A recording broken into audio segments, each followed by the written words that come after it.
May 7th Daily Devotional, Lift 'Em Up by Ellen G. White. God's law never changes. And he gave unto Moses, when he had made an end of communing with him upon Mount Sinai, 2 tables of testimony, tables of stone, written with the finger of God. Exodus chapter 31, verse 18. During the Christian dispensation, the great enemy of man's happiness has made the Sabbath of the fourth commandment an object of special attack. Satan says, I will work at cross purposes with God. I will empower my followers to set aside God's memorial, the seventh-day Sabbath. Thus I will show the world that the day sanctified and blessed by God has been changed. That day shall not live in the minds of the people. I will obliterate the memory of it. I will place in its stead a day that does not bear the credentials of God, a day that cannot be a sign between God and his people. I will lead those who accept this day to place upon it the sanctity that God placed upon the seventh day. Through the setting up of a false Sabbath, the enemy thought to change times and laws, but has he really succeeded in changing God's law? The words of the 31st chapter of Exodus are the answer.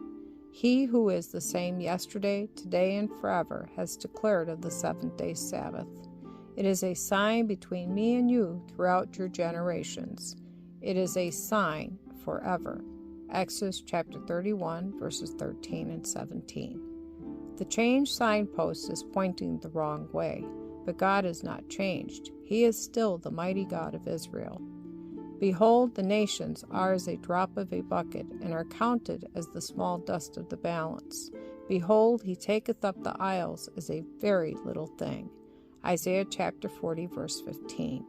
And he is just as jealous for his law now as he was in the days of Ahab and Elijah. But how is that law disregarded?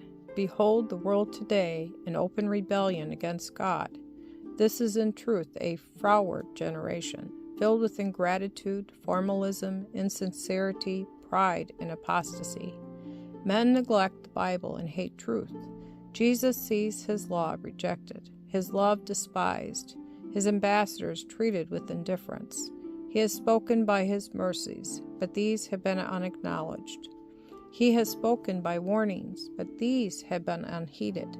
The temple courts of the human soul have been turned into places of unholy traffic.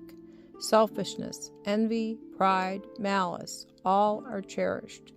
Those who believe that the word, just as it reads, are held up to ridicule. There is growing contempt for law and order, directly traceable to a violation of the plain commands of Jehovah. Jehovah engraved his 10 commandments on tables of stone, that all the inhabitants of the earth might understand his eternal, unchangeable character.